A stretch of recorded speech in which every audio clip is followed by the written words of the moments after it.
주어졌던 비밀의 경륜이었던 것을 드러내게 하여 하시며 이는 이제 교회로 말미암아 하늘에 있는 통치자들과 권세들에게 하나님의 각종 주의를 알게 하려 하시니 곧 영원부터 우리 주 예수 그리스도 안에서 예정하신 뜻대로 하신 것이라.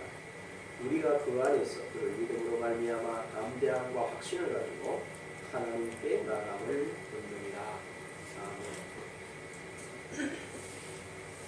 하나님의 의지 그리고 하나님의 뜻은 분명히 변하지 않는다는 것입니다. 그 가운데서 예를 들면 하나님이 한 번 정하신 당신의 뜻을 그 뜻을 이루어가는 의지가 얼마나 대단하냐라고 하는 것을 한 예를 들어 설명하면 이렇게 읽을 수 있습니다. 하나님은 아브라함에게 가나안 땅을 주겠노라고 약속하십니다. 그때 당시에 아브라함에게는 자녀가 없었어요.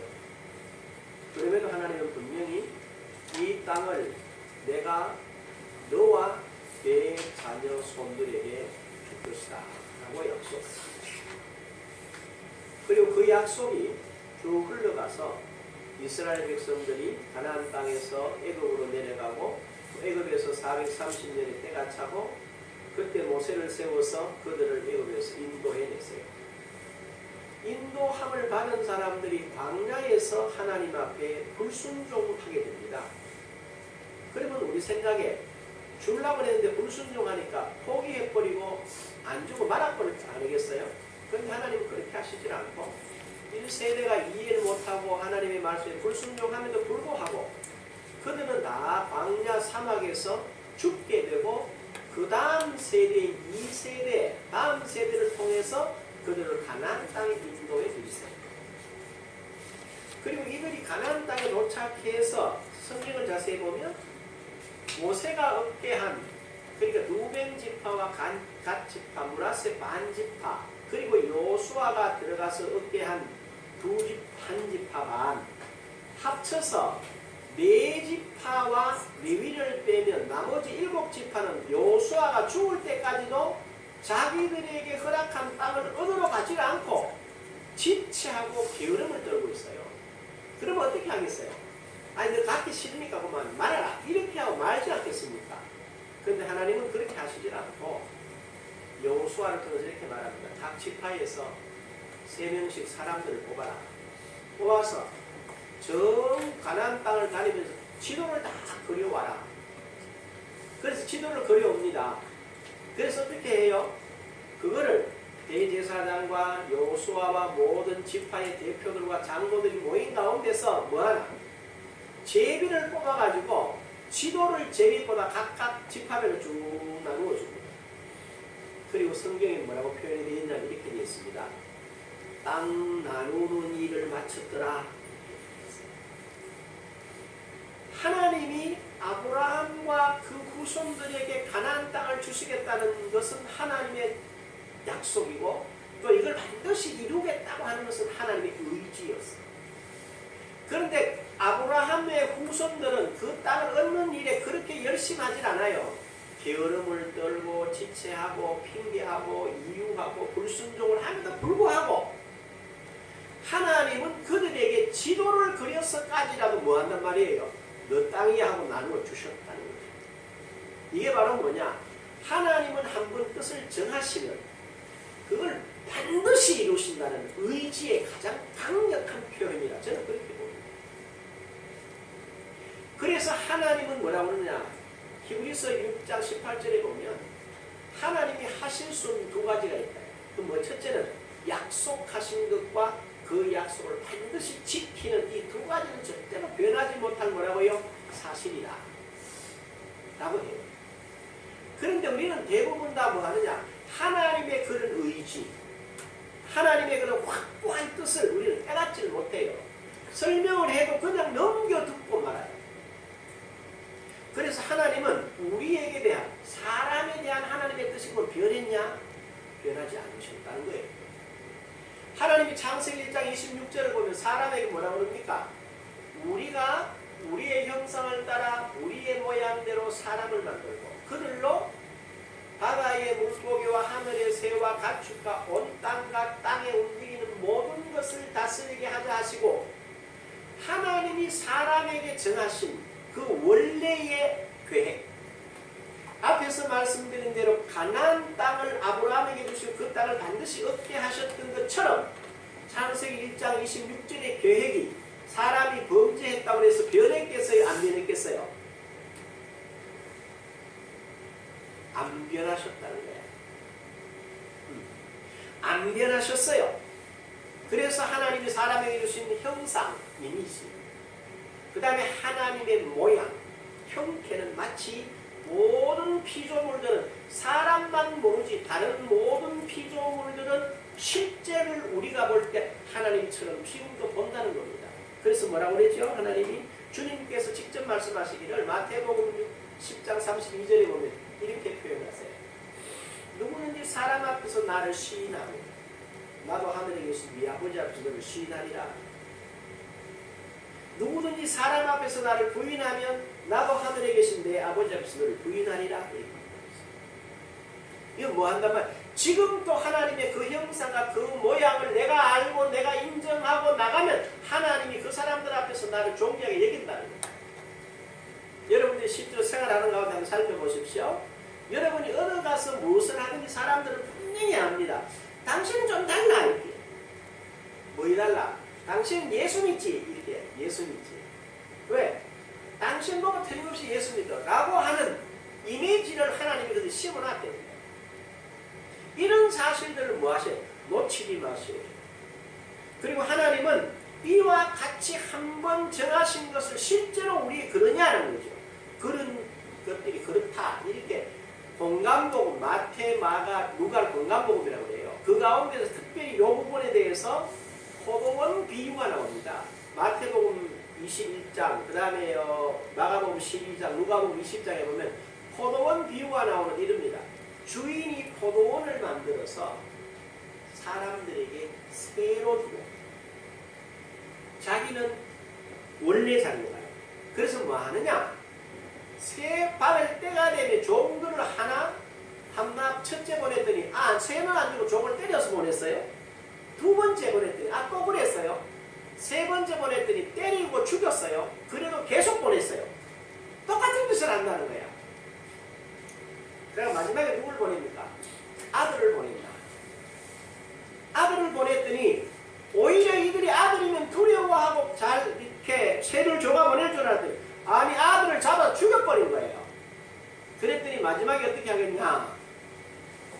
그 주인이 군사를 데리고 와서 새를 줬던 그 사람들을 다 뭐하고 진멸하고 다시 땅을 새를 줄 사람에게 주지 아니하시겠느냐 라고 말씀하세요. 바로 그리스도 안에서 첫 번째 아브라함의 육신의 선택을 받은 사람들이 그리스도를 십자가에 못 박고 그 다음에 그리스도 예수 안에서 새롭게 태어날 새나라에 대한 말씀을 하세요. 여기서 뭘 말하느냐? 하나님의 사람에 대한 첫 번째 계획은 뭐하지 않는다? 변하지 않으신다는 사실입니다. 이 사실을 여러분들이 분명하게 알고 믿으셔야 돼요. 이 사실에 근거해서 우리가 하나님의 말씀을 보셔야 돼요. 그런데 문제는 뭐냐 하면은 이와 같이 하나님의 뜻이 변하지 않으신데 이 하나님의 의지가 변하지 않는데 특별히 제가 오늘 아침에 새벽에 나와서 기도하면 조용히 생각을 한번 해봐요. 왜 우리 성도들이 전혀 변화가 없을까? 그래서 여러분들 보고 또 나를 보면서 나 자신이 생각을 해요. 내게 대해 생각해봤어요. 이거는 문제가 하나 있다. 그게 바로 뭐냐 하면 자신의 신분이나 권세를 말하는데도 당신이 이런 신분을 가졌습니다. 당신이 이런 권세를 가졌습니다. 라고 계속 이야기를 하는데도 그 신분과 권세를 누리지 못하는 이유가 뭐냐? 이유는 제가 볼 때 간단했어요. 뭐로 사느냐? 그렇게 성경이 말씀하시는 신분이나 권세를 따라 사는 게 아니고 누구 생각대로? 자기 생각대로 그리고 자기 판단대로 그 다음에 자기 자신이 생각하고 자기 자신이 판단하고 자기 자신이 길이라고 생각하는 것을 그냥 따라가는 거예요. 그 따라가면 어떤 결과가 옵니까? 하나님의 약속, 말씀 이런 건 다 뒷전이고 내 생각, 내 감정, 내 경험, 내 체험, 내 느낌, 내 기분을 따라간다 이 말이에요. 그래서 뭐라고 말씀드렸어요? 여러분 굉장히 중요한 이야기예요. 로마서 8장 7절에 여러분 잘 알죠? 뭐라고 그럽니까? 사람의 생각은 하나님과 뭐가 되나니? 원수가 되나니. 이는 하나님의 법에 뭐요? 굴복하지 아니할 뿐 아니라 할 수도 없습니다. 이 성경을 너무 여러분에게 말씀을 드리면서도 제 자신도 가르치면서 이 오류에 빠진다는 거예요. 거기서 멈추어 있다는 거예요. 그 다음에 고린도전서 2장 14절에 보면 분명히 육신에 속한 사람들은 하나님의 성령의 일을 받지 아니하나니 이는 그것들이 그 사람들에게 뭐같이 보여요? 어리석게 보이고 또 그들은 그것을 알아들을 수도 없다. 왜? 그것은 무엇으로만? 영적으로만 가능하기 때문이다. 그 말씀을 내게 비춰보지 않는 거예요. 그러니까 우리가 분명히 그리스도인인데 하나님을 아버지라고 부르는데 어제나 오늘이 크게 변하지 않고 늘 제자리에 머물러 있다. 왜? 그렇게 하나님의 육에 머물러서 하나님의 성령이 자체를 받아들일 수가 없는데 육에서 성령을 받아도 뭔가 될 것 같은 오해를 한대요. 이게 여러분에게 부딪혀오질 않는다는 거죠. 그 다음에 요한복음 3장 6절에 분명히 주님 말씀하세요. 사람은 걸음나야 한다. 그럼 놓고 하신 말씀이 육으로 난 것은 뭐이다? 육이요. 영으로 난 것은 영이라고 말을 하는데 지금 저와 여러분들이 하나님이 영이신 하나님 앞에 우리가 마음을 다해서 우리의 영을 다해서 하나님의 말씀으로 예배하잖아요. 그러면 여기 내 생각을 드려야 되나 하나님의 말씀이 영이라는 거라고 그 말씀을 쫓아드려야 돼요. 후자거든. 그런데 우리는 어디서 육으로 자꾸 생각을 해요. 그 다음에 갈라디아서 6장 8절에 뭐라고 그랬어요? 자기 육신을 위하여 심는 자는 육신으로부터 뭘 거둔다? 썩어질 것을 거두고 성령을 위하여 심는 자는 성령으로 말미암아 뭘 거둬요? 영생을 거둔다 라고 되어 있어요. 그런데 우리는 이런 내용들을 읽는데도 그것이 누구예요? 내게는 적용이 안 되는 거야. 누구한테? 저쪽 저 사람한테 라는 것이에요. 그런데 제 자신이 이제 이렇게 나를 돌아보면서 여러분에게 말씀을 드리는데요. 너무 우리가 말씀을 듣는 거예요. 빌립보서 2장 5절에 이런 표현이 있습니다. 너희 안에 이 마음을 품어라. 곧 그리스도 예수의 마음입니다. 근데 그는 근본 하나님의 본체신 하나님과 동등됨을 취할 것을 여기지 않고 자기를 비워 종의 형체를 가져. 라고 얘기해요. 그 핵심이 뭐냐? 너희 안에 이 마음을 뭐해라? 품어라. 하나님이 품게 하시는 거예요. 여러분이 품어야 되는 거예요. 예? 내 자신이 품어야 되는 거야. 내 자신이 믿음으로 그리스도를 내 안에 계시게 하시고 내 자신이 믿음으로 하나님의 성령으로 내 속사람을 능력으로 강건케 하고 이 모든 것은 쉽게 말해 누가 품어야 돼? 내 자신이 내 영에 품어야 된다는 거다. 그란 말이에요. 안 품으면 뭐가 없어요? 아무런 결과가 없어요.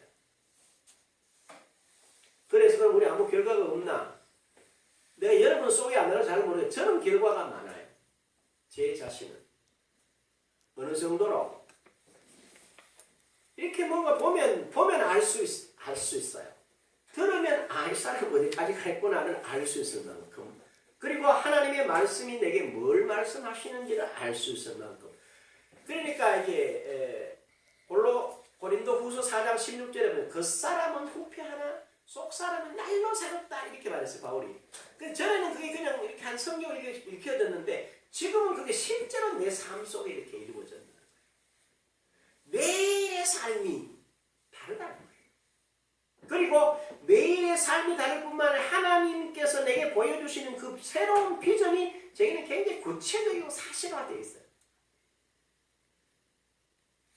그래서 여러분들이 바로 이런 부분을 왜 못 누릴까? 이유가 있어요. 그건 뭐냐면 바로 이런 거더라고 내가 보니까. 절대로 제 자신이 지금까지 82년도 3월부터 시작해 목회자의 이렇게 사역을 시작해서 그때부터 돌아보면 항상 무슨 이야기를 하면 왜요? 이렇게 물었더라고 내가 보니까. 항상 패션, 의욕을. 그리고 어떤 조건, 내가 생각하는 조건이 충족이 안 되면 그게 안 받아들여. 하나님이 직접 해도 안 하나님 직접 받아들이니까 안 받아들여요. 여러분 잘 보십시오. 하나님이 모세에게 나타나서 이럽니다. 모세야, 너 애굽에 데려가서 이스라엘 백성들을 데리고 나와라 그랬을 때 모세가 뭐라고 그랬어요? 아멘 그랬어요? 못 갑니다. 못 갔네. 그 다음에 여러분 사도행전 10장을 보면요. 베드로가 요바에서 기도하는 중에 있는데요. 부장이가 하늘에서 뭐가 이렇게 보자기가 내려옵니다. 그럼 뭐라고 그래요? 베드로를 잡아 먹으라 그랬어요. 근데 베드로가 뭐라고 그랬어요? 못 먹습니다. 왜? 그랬더니 그거 뭐냐 율법에 부정한 것들이 가되게 나는 그거 안 먹는 거 아시잖아요. 이러잖아요. 그때 뭐라고 하늘에서 아니 내가 깨끗게 했다는데 너가 왜 그래? 먹어. 이렇게 해요. 그러니까 사람은 이만큼 자기의 어떤 그 조건 또 자기가 생각하는 어떤 생각에 안 미치면 하나님이 직접 말씀을 하셔도 모세처럼 떠받아요. 환상이 보이고 감동이 와도 떠받는다 이 말이야. 그런 걸 보면서 우리는 뭘 배워야 됩니까? 모세도 그랬고 베드로도 그랬기 때문에 우리도 그래도 된다 이런 버전이 아니고 우리는 그러면 뭐 하겠구나 안 되겠구나 라고 생각하고 말씀으로 가야 된단 말이에요. 그런데 우리는 똑같아요. 그거는 읽는 것이지 내게 적용을 하지 못하니까 별 감동이 없는. 그러니까 여러분이 잘 돌아봐. 신앙생활이라는 게 날마다 진보해야 돼요. 발전해야 돼요. 그런데 돌아보면 어때요? 발전하고 있어요. 늘 제자리에 머물러 있는 것 같아요. 제가 이렇게 보면 늘 제자리에 있는 것 같단 말이에요. 제 자신을 돌이켜보는데 그럼 여러분 자신을 냉철하게 보라는 거죠. 왜 그런가? 그 이유는 간단해요. 여기서 제일 우리가 깨달아야 될 건 의혹을 제기하지 마십시오. 잘 보십시오. 창세기 3장 1절에 보면요. 여호와 하나님이 지으신 짐승 중에 뱀이 가장 강교했어요. 그래서 사단에게 사용을 당합니다. 그때에 사단이 딱 와서 하와에게 의혹을 제기해요. 뭐라고? 하나님이 참으로 동산에 있는 모든 나무의 실과를 먹지 말라 하시더냐? 그러면 하와가 아니야? 하고 답을 이렇게 하면 되는데 하와가 답을 이렇게 합니다. 아니 동산 내에 있는 모든 나무의 실과는 우리가 임의로 먹을 수 있는데 동산 중앙에 있는 선악과를 먹으면 하나님이 죽을까 하노라 하셨다 이렇게 말했어요. 뭐란 말이죠? 의혹을 품게 하고 의혹에 답을 하니까 거기 뭐가 보태져요? 자기 생각, 자기의 어떤 느낌, 자기 감정이 포함돼서 결국 하나님의 말씀을 비켜가는 거예요. 그러니까 누구한테 몰려요? 덥석 사단이 물어서 하와를 실패시킨다. 그게 오늘 똑같아요. 항상 하나님의 말씀을 아무런 조건 없이 그리고 어떤 이렇게 의문 없이 아멘하는 그런 것들이 전혀 훈련이 안 돼 있어요. 그래서 이거 참 그렇구나 라는 생각을 했어요. 그러면서 뭐라고 생각하느냐면요. 항상 의혹을 갖게 되면 바로 함정에 빠지게 돼요. 그 함정에 빠지면 어떻게 됩니까? 무엇 때문에 그래 해야 되지? 라고 하는 자기 생각을 가지고 깊이 빠져버리면요. 아무런 결과가 없이 늘 제자리에서 갈등만 하는 삶이 된다는 거죠. 그래서 저는 그렇게 말씀드리고 싶어요. 여러분들이 생각 없이 신앙생활 하지 마라. 반드시 생각하면서 신앙생활 해요. 그러나 문제는 뭐냐? 내 생각으로 생각하지 말라는 거야. 우리 성도의 기도 첫 번째 타이틀이 뭡니까? 먼저 뭐하고? 말씀을 먼저 묵상하고 그 다음에 어떤 사건이나 내 관계나 문제를 제일 먼저 말씀에 비추어 보고 그 다음에 그 말씀 속에서 내 생각을 하란 말이에요.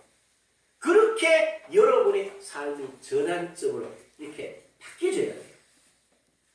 내 육신의 생각대로 살면 안 돼.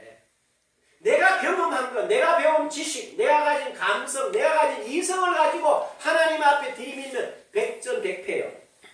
왜? 그 그 자체가 하나님과 뭐가 됩니까? 원수가 된다. 하나님의 법에 굴복할 수 없다. 그러면 뭐로 생각하란 말이냐? 어떤 문제를 만나요? 어떤 사건을 만나요? 어떤 관계를 만나요? 예를 들어서 나를 싫어하는 사람, 나를 원수시하는 사람을 만납니다. 그럼 성경은 뭐라고 그러나? 원수를 위해서 뭐라고 그러나? 미워해라 이렇게 말하지는 않습니다. 뭐라고 그러죠? 원수를 위해서 뭐해라? 기도해라. 원수를 위해서 뭐해라? 사랑해줘라. 그렇게 말해요. 그럼 뭐라고 그래? 결과가 어떻다는 거예요? 내가 원수를 해서 기도를 해요. 내가 원수가 목마른데 물을 마시게 하고 배고플 때 떡을 나누어 줘요. 그럼 어떤 일이 일어나는지 아세요? 성경이 뭐라고 그랬어요? 그 머리에 뭐를 쌓아? 수포를 쌓는다는 거예요. 이 말씀을 여러분이 잘 기억하고 말씀 따라가면 원수라도 누가 하나님이 알아서 하신다는 거죠. 그 문제는 그렇게 하면 내 마음이 변하게 돼 있어요. 그럼 우리 그걸 놓쳐요. 그러다 보니까 뭡니까?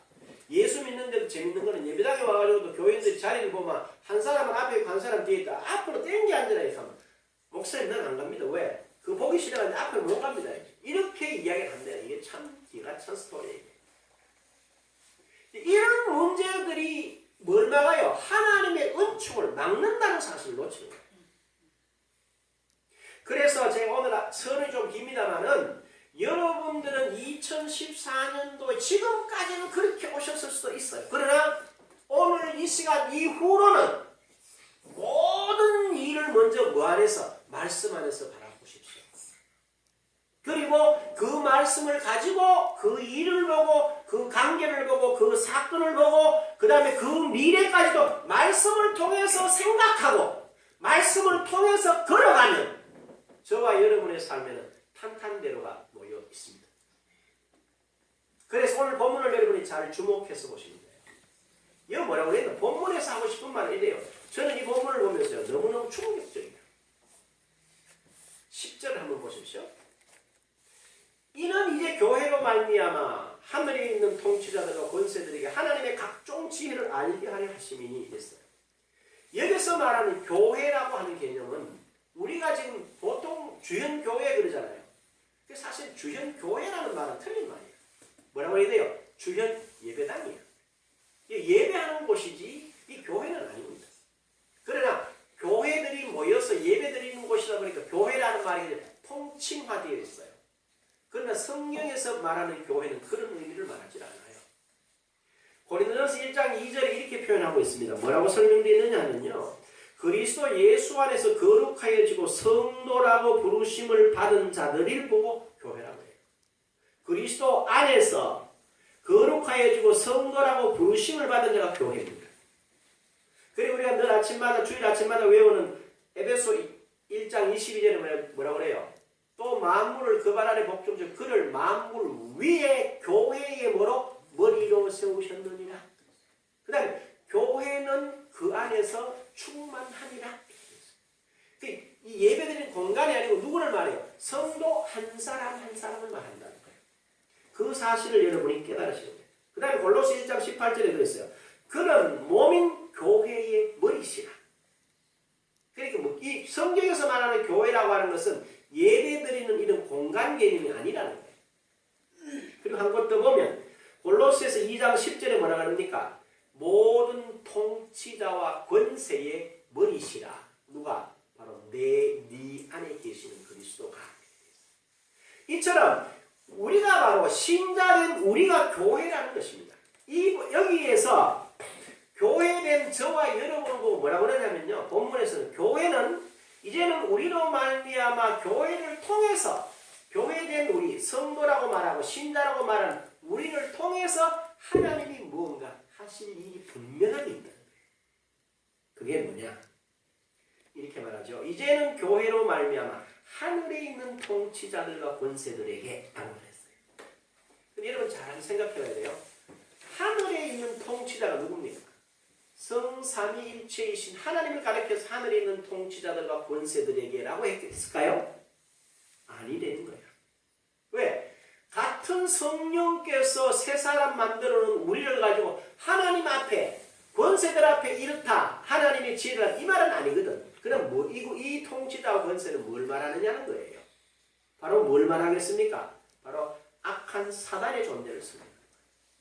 사단과 그 졸개들에게 뭘 하고 싶다는 것이냐면 바로 하나님께서 신자들이 그러니까 하나님의 자녀된 이들이 누구인지를 가르치고 싶다.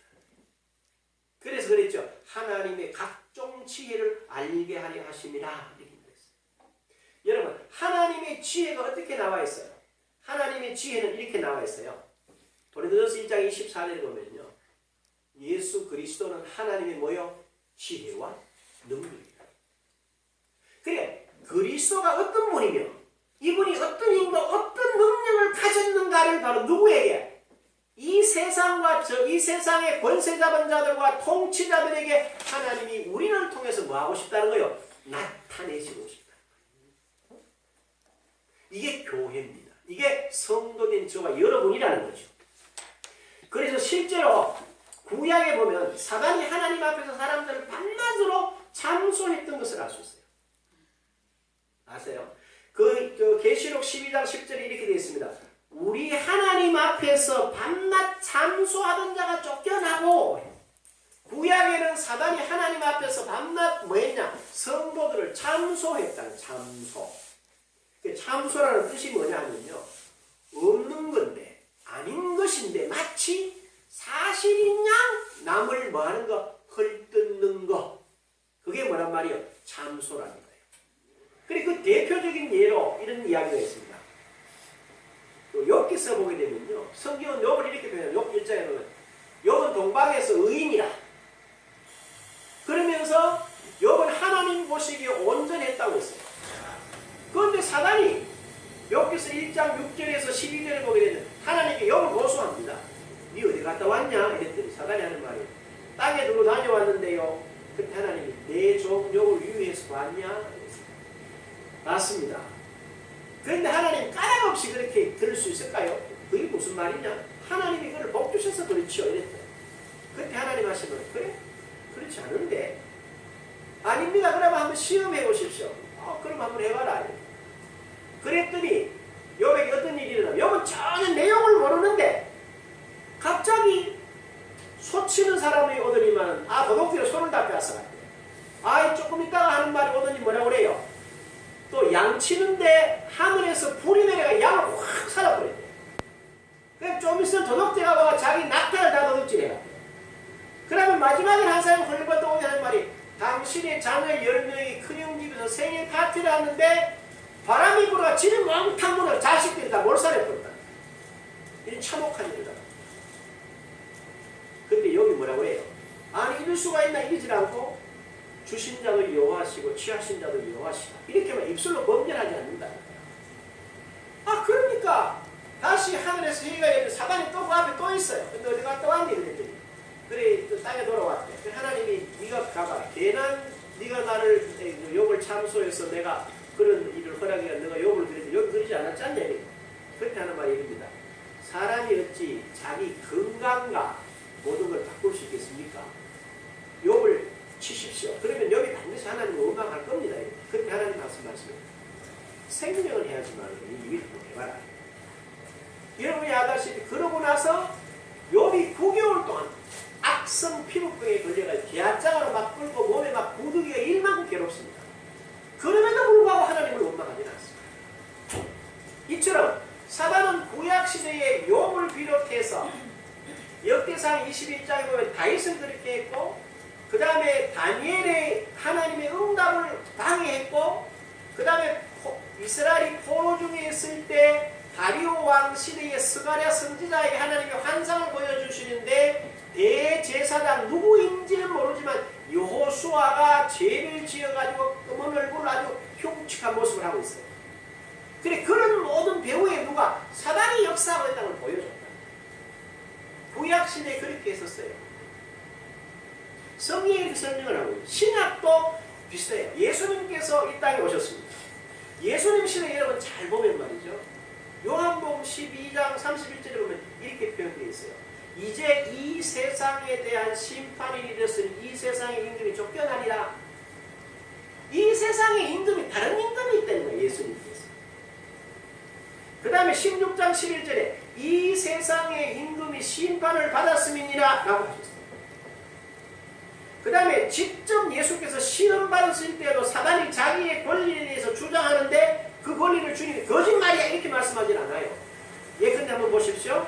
누가복음 4장 6절에 보면 이렇게 말씀합니다. 이르되 이 모든 권위와 그 영광은 내가 내게 주리라. 이것은 내게 넘겨준 것이므로 내가 원하는 자에게 주노라. 이렇게 사단이 말을 합니다. 예수님께. 근데 예수님께서 사단에게 뭐라고 말하느냐. 네 말은 거짓말이야 이렇게 말씀하시지 않으셨다는 거예요. 그리고 그 시험을 말씀으로 이겨나갔어요. 이처럼 사단은 밤낮으로 사람들을 하나님 앞에 참소했습니다. 그걸 끝나질 않았어요. 그리고 그 권세들, 그 졸개들은 각종 귀신들을 통해서 사람들을 사로잡고 뭐가 됐어요? 어두움의 권세들이 됩니다. 그래서 여러분 잘 생각해 봐야 됩니다. 우리는 질병 그러면 하나님이 보내신 그런 생각 홀이라고 하십니다. 모든 질병의 배후 세력이 누구냐? 바로 사단이요 어두움의 권세입니다. 천국에는 이런 질병이 없어요. 그 여러분 가만히 보면 예수님께서 오셔서 행하신 사이 그거 아닙니까? 지지난주에 제가 말씀을 드렸는 것 같은데요. 예수님이 오셔서 이 땅에서 모든 약함과 모든 병든 것을 다 고치셨어요. 그러면서 중요한 게 뭐예요? 하나님의 나라에는 이런 약함과 이런 병든 것이 없다는 것으로 고치셨다는 거죠. 그래서 마태복음 12장 28절에 보게 되면 성령이 너희 안에서 역사하는 이미 하나님의 나라가 너희 가운데 임하였다고 해요. 그러면 저와 여러분들은 우리가 육체의 질병을 가지고 그 사람이 살려고 병도 있지 이렇게 수용하시면 안 돼. 우리는 그걸 수용하면 안 되게 돼 있어요. 왜? 우리는 하나님의 나라가 내 안에 있기 때문에 하나님의 나라와 어둠의 나라 공존할 수는 없는 거예요. 이렇게 하셔요. 그래서 사단은 그 자기의 권세에 졸개들을 시켜가지고 질병을 가지고 뭐합니까? 개인의 삶을 완전히 망하게 합니다. 그리고 개인의 삶을 어떻게 자기 가정 자체를 파괴해요. 그러면서 뭘요? 사회를 파괴하는 이런 무서운 것을 하고 있는데 그것이 뭔지를 모르는 거예요, 사람. 그 여러분들 그 사실을 잘 아셔야 돼요. 그 다음에 또 보십시오. 이 사단의 역사가 말이죠. 그걸로 끝나질 않아요. 종교의 배후의 역사랍니다. 앞에서 설명했지만은 이 땅에서 하나님의 택하심을 받은 최고 가는 유대인들이란 말이에요. 그런데 이 사람들이 하나님의 은혜와 긍휼로 말미암아 하나님께 택함 받았다는 이 복음의 사실을 잊어버리고 자기들이 열심히 남달라서 하나님으로부터 복받아가라고 오해하다 보니까 복음이 종교로 변하게 됩니다. 그래서 그러면 안 된다고 말하는 선지자들을 하나 둘 죽였어요. 그게 소위 말해서 왕정시대로부터 시작해가지고 예수 오실 때까지 계속해서 선지자들을 핍박하고 그 예언자들을 멸시하고 죽였다는 거예요, 유대인들이. 그리고 최종적으로 아들 예수 왔을 때도 예수님이 내가 하나님 보내서 왔다 그래 너희는 하나님 보내서 왔다 하고 예수를 죽이는 일을 한 게 누구란 말이에요? 바로 유대인들이라는 거죠. 이게 바로 뭐냐? 종교라고 하는 배후에서 딱 서간 종교 세력을 잡고 사람들에게 복음의 빛을 가렸거든요. 그거는 끝나질 않아요. 이게 정치적인 배경에 딱 이 배후가 딱 숨어 있어요. 그래서 바울이 뭐라고 그래? 에베소 6장 12절에 우리의 실험, 싸움은 아닙니다. 우리의 실험은 혈과 육을 상대하는 것이 아니요. 정사와 권세와 어둠의 세상 주관자들과 하늘에 있는 악의 영들을 대함이라 이랬잖아요. 그래서 우리가 사단과 싸운다 그런 말이 아니고 내가 말씀 가운데 서서 하나님의 말씀을 잘 쫓아가면 하나님께 순복하면 절로 모든 어두움과의 우리의 관계가 뭐 된다? 단절되어진다는 것이죠. 그 사실을 우리가 깨달아야 된다. 이런 실체를 말이나 놓치고 있습니다. 왜? 이 세상의 신인 사단이 그 빛을 사람들이 가려버리니까 그래요. 지금 제가 말씀드린 대로 저와 여러분이 로마서 8장 7절을 알고 고린도서 2장 14절을 알고 요한복음 3장 6절을 알고 갈라디아서 5장 6장 8절을 알아도 이게 무슨 말인지가 가려지면 안 보인다는 거예요. 안 들린다는 거예요. 제일 안타까운 게 뭐냐면 이런 겁니다. 잘 보십시오. 여러분 믿음이 먼저입니까? 받는 게 먼저입니까? 성경은 분명히 믿음이 먼저래. 그런데 우리는 대부분 사람들은 받아야 믿지 하거든. 뭐가 안 맞아요? 성경을 그렇게 안 보는 내 생각대로 성경을 보고 내 생각대로 말을 하다 보니까 이미 굳어져 있어요. 이런 부분에서 여러분 일어나시죠.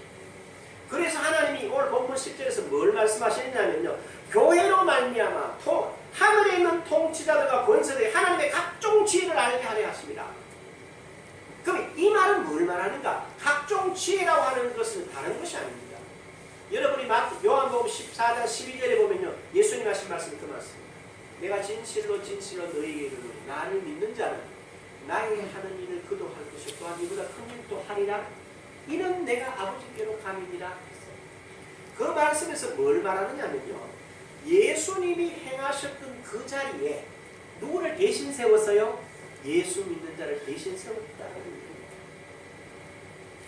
그 다음에 요한복음 20장 21절에 보면 이렇게 말합니다. 예수께서 나와 또 이르시되 평안이 있을지어다. 아버지께서 나를 보내신 것 같이 나도 너희를 보내노라. 지금까지 아버지 하나님이 나를 보내서 서 있던 그 자리에 내가 다시 부활한 내가 이제는 내 자리에 누구를 세운다? 너희를 세운다. 거기서 내가 세워서 너희를 보낸다라고 말씀합니다. 이 말은 바로 저와 여러분들의 지금의 현 위치가 누구 자리에 있다는 거죠? 예수 그리스도가 섰던 그 자리에 있고 또 그가 행하신 모든 일들이 바로 저와 여러분을 통하여 이 땅에 뭐 되어야 된다? 실현되어져야 된다. 이 실제를 여러분들이 바라보시오. 그 가운데 여러분이 서 있다라고 하는 사실을 깨달으셔야 됩니다. 그래서 예수께서 하신 일들을 우리가 지금 예수님처럼 할 수 있도록 하시기 위해서 그리스도 예수 안에서 이미 다 이루어 놓으셨다는 거예요. 그게 바로 오늘 에베소 3장 9절이에요. 그리고 10절이고 11절에 보라고요. 곧 영원부터 우리 주 그리스도 예수 안에서 예정하신 뜻대로 뭐 하시라? 하신 것이라. 할 것이다가 아니에요. 하신 것이라. 이미 과거 완료는 이루어져가 있어요. 그럼 우리가 할 일은 뭐냐? 12절 한마디 했어요. 우리가 그 안에서 지금 말씀하실 때 그리스도 안에서 다 이루어 놓으세요. 그 안에서 그를 믿음으로 이제는 예수가 내 안에 내가 예수 안에 있다는 사실을 믿음으로 말며 뭘 가져라? 담대함과 확신을 가지고 누구에게 나가라? 하나님께 나가면 얻었다. 그러니까 하나님의 이름으로 그리스도 예수 이름으로 우리가 나가서 무엇을 하든지 간에 누가 하나님이 역사하실 수밖에 없도록 되어져 있다는 거예요. 이 사실을 여러분들이 깨달으십시오. 똑같이 계시록 12장 10절에요. 아까 인용한 건 후반절이고 전반절이 이렇게 되어 있죠. 전반에 이제 우리 하나님의 구원과 능력과 나라와 또 그의 그리스도의 권세가 나타났으니 이 말은 밤낮으로 성도들을 참소하던 사단의 자리에 그 사단이 쫓겨나고 그 자리에 누가 들어갔어요? 예수님이 대신 들어서셨다는 거야. 그래서 뭘 합니까? 그분이 그 자리에 서서 뭐해요? 안 가봐서 잘 모르죠? 이렇게. 아니요. 성경에 보면 이렇게 되어 있어요. 로마서 8장 34절에 보게 되어 있어요. 우리를 위해서 거기서 뭐하고 계시죠? 간구하고 계세요. 히브리서 7장 25절에도 그분이 우리를 간구하고 계세요. 바꾸어 설명하면 전에는 사단이 그 자리에 서서 자꾸 하나님 앞에 참소했다는 거예요. 그런데 지금은 부활하신 그리스도께서 그 자리에 서셔서 내가 이 땅에서 행하는 모든 일처럼 바로 하늘에서는 그리스도가 나를 대신해서 하나님 앞에 그대로 행하고 있다. 오늘 여러분 한번 보십시오. 고린도후서 5장 한번 찾아보십시오. 같이 교독한 내용인데요. 12절을 여러분 한번 보십시오. 여기 이렇게 되어 있습니다. 10절이요. 잘 봐요. 이는 우리가 다 반드시 그리스도의 심판대 앞에 나타나게 되어 각각 선악간에 모여 그 몸으로 행한 것을 따라 뭐한다? 받으려 합니다. 이 말은 우리가 그리스도 안에서 믿음으로 행하는 모든 것들을 계시록 12장 10절에 나오는 대로 부활하신 주님이 그 자리에 서서 하나님 쟤는 지금 내 안에서 저런 일을 잘하고 있으니까 그렇게 복을 주시는 게 맞다고 그걸 그렇게 하는 게 맞습니다. 라는 내용이 똑같단 말이에요. 그 몸으로 행한 모든 것을 받게 돼 있어요. 이 몸이 누구 몸이라는 거예요? 이 몸이 바로 그리스도의 몸이고 그리스도가 내 안에 계시기 때문에 때문에 내가 일을 할 수 있다. 그 믿음으로 우리가 가야 된다는 거죠. 그 설명을 지금 이 성경이 하고 있습니다. 그래서 우리가 이 땅에서 말이죠. 다른 게 별로 할 게 없어요. 내가 이 땅에서 어떻게 하느냐에 따라서 하늘에서 주님이 대신 그대로 하신다는 거예요. 재밌죠? 내가 여기서 주님을 찬양하면 부활하신 주님이 하늘에서 하나님께 찬양을 올리고 내가 여기서 막 불평하고 험한 짓 하면 저쪽에도 그와 똑같은 일이 일어난다는 거예요. 이렇게 저쪽에서는 누가 나를 대신하고 주님이 나를 대신하고 이쪽에서는 누가 주님을 대신하고 내가 주님을 대신하는 그 자리에 지금 우리가 서가 있어요. 이게 존귀합니까? 안 존귀합니까? 그러니까 여러분들이 바로 이렇게 보셔야 된다는 거예요. 이것이 바로 성경이 말씀하시는 하나님이 말씀하시는 납니다. 바로 우리 자신들이라는 사실을 놓치지 마십시오. 그래서 한마디로 더 같아요. 마가복음 16장 17절에 보면 이렇게 말합니다. 믿는 자들에게는 이런 표적이 있다. 그들이 내 이름으로 미신을 쫓아내며 생활을 말합니다. 뱀을 집어들어 올리며 무슨 독을 마실지라도 해를 받지 않으며 병든 사람에게 손을 얹은즉 우리가 예수 이름으로 못할 일이 있다 없다? 없대. 왜요? 내 속에 누가 계신다고? 주님이 계시죠. 내가 여기서 누구를 대신하고? 주님 대신하는 내 이 정체를 확실하게 뭐 해야 돼요? 알고 여러분이 그걸 마음에 뭐하고? 품으시고 그 다음에 거기서 말하고 행동하시면 하나님의 나와 있습니다. 이 생명의 길, 이 복된 길을 가시고 저와 여러분들이 되어 있습니다. 힘써서 가시기 바랍니다. 기도하십시오. 귀하신 아버지 하나님, 이는 이제 교회로 말미암아 하늘에 있는 통치자들과 권세들에게 하나님의 각종 지혜를 알게 하였습니다. 본 영원부터 우리 주 예수 그리스도 안에서 예정하신 뜻대로 하신 것이라 이루어 놓으셨다는 것입니다. 우리의 가치, 속량받은 위치를 깨닫고 여기에 온 마음을 다하여 드려지고 날마다 승리를 누리는 우리의 일상이 되게 하여 주심을 감사드리며 예수님의 이름으로 기도합니다. 아멘. 자, 일어나셔서